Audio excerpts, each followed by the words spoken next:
Vous en avez marre d'être mouillé en allant travailler à vélo. Les pigeons ont peut-être la solution pour vous, n'est-ce pas, Raph? Oui, c'est le mélange entre une petite voiture et un vélo cargo. Ça s'appelle le Carbike et on vous le montre tout à l'heure.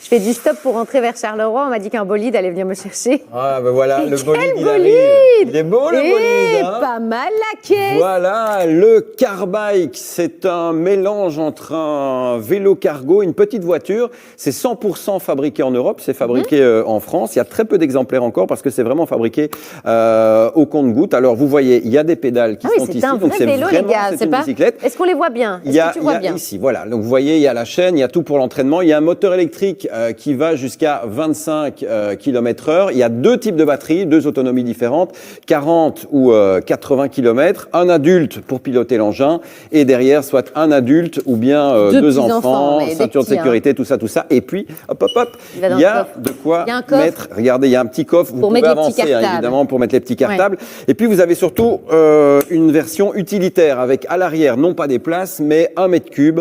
Et vous pouvez mettre jusqu'à 150 kg pour les livraisons dans les piétonniers, dans les centres-villes avec des petites rues, etc. J'ai plein de questions. Dites-moi, vous pouvez monter? Je monte.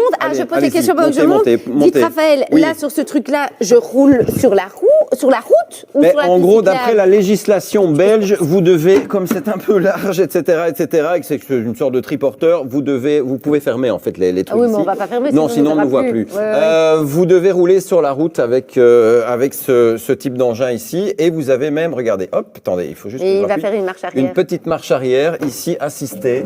Je suis pas... Vous n'êtes pas à l'aise? Vous n'êtes pas à l'aise? Non, mais vous avez des clignoteurs, vous avez tout. Attendez, je vais même essayer de faire un créneau. C'est plus et pour le garer, est-ce que je peux le garer dans un truc vélo? Vous pouvez, si vous avez la place, oui. Après, vous pouvez utiliser des tout petits espaces. Imaginez sur une place de voiture, combien d'engins?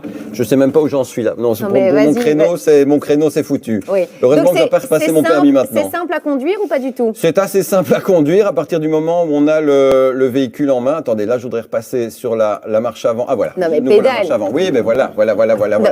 Donc c'est assez simple à conduire. Bon, pour les créneaux, je suis pas encore trop doué. Il y a 2,25 m de long, 1,50 m de haut, 80 cm de large. C'est pour qui ce genre d'engin, Raph? C'est surtout pour un public urbain, on va dire. Donc pour des gens qui habitent en ville, qui n'ont pas de voiture, parce qu'il y a quand même un petit budget pour acheter Combien? ce type d'engin. Alors on est à, attention, ça va grincer des dents, 10 900 € pour... Maintenant, quand vous regardez un vélo électrique, ça coûte 4-5 000 €. C'est deux vélos électriques en gros. Un vélo long tail ou un très bon ou un vélo cargo, on est aussi à des... Allez-y. Il a peur. Non, vous pouvez regarder. Comment est-ce qu'on marche? Vous voulez faites aller comme ça parce que je l'ai mis sans pédale. Voilà, vous voyez, hop. Vous pouvez appuyer là juste en dessous. Il est où le klaxon? Il est là. Attendez, il est où le klaxon? Il doit être de l'autre côté. Mais les gars, c'est normal de pédaler comme ça pour ton bazar? Voilà. Le klaxon fonctionne. Dis les gars. Mais non, c'est parce que là, c'est débrayé en fait. Donc il y a un système soit électrique ou bien avec assistance électrique. Donc il va... c'est horrible. Soit qui va vous aider avec une boîte de vitesse automatique. Donc, ça veut dire que quand ça va devenir dur, ça va, le moteur va se mettre en route. Ça fait rêver. Hein. Oui, le moteur va se mettre en route et donc ça va vous faire rêver. Vous n'aurez pas mal. On les verra quand? Est-ce qu'on peut déjà en voir? On peut déjà. Il y a un importateur en Belgique, donc on va mettre les infos sur la page Facebook. Sinon, c'est un constructeur français qui l'a fait. C'est une bande de jeunes qui s'est dit tiens, il faut voir ça vraiment comme un objet du futur. Maintenant, on est vraiment dans une comment dire, une avec civilisation. Un prix qui va aussi se démocratiser. Oui, aussi. 10 000 € pour plus ça. on en vendra, moins ça coûtera cher. Là, on voit ça avec notre optique de civilisation de la voiture, mais il faut vraiment prendre du recul. Moi, je vois ça avec mon optique de rentrer à Charleroi comme ça. Je suis pas sûre d'arriver tout de suite, mon mais Simoun. Mais si, vous prenez le Ravel ou je sais pas quoi. Simoun, ça vous tente? Je vous embarque, bébé? Moi, je l'ai essayé tout à l'heure et je dois dire que c'est plutôt pas mal, mais effectivement plutôt pour une utilisation urbaine. Raph, vous nous rappelez l'autonomie de ce véhicule? Entre 40 km à 80 km, ça dépend de la batterie que vous choisissez. D'accord, donc ça veut dire que si on pédale soi-même, on peut faire plus?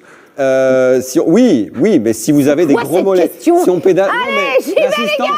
C'est bon, c'est trop long pour moi. On va à Charleroi. Allez, bonne route Fanny. Les pigeons, c'est fini pour aujourd'hui. Merci à tous pour votre fidélité. On se retrouve demain, même heure, même chaîne, et à tout moment sur Ovio. À demain.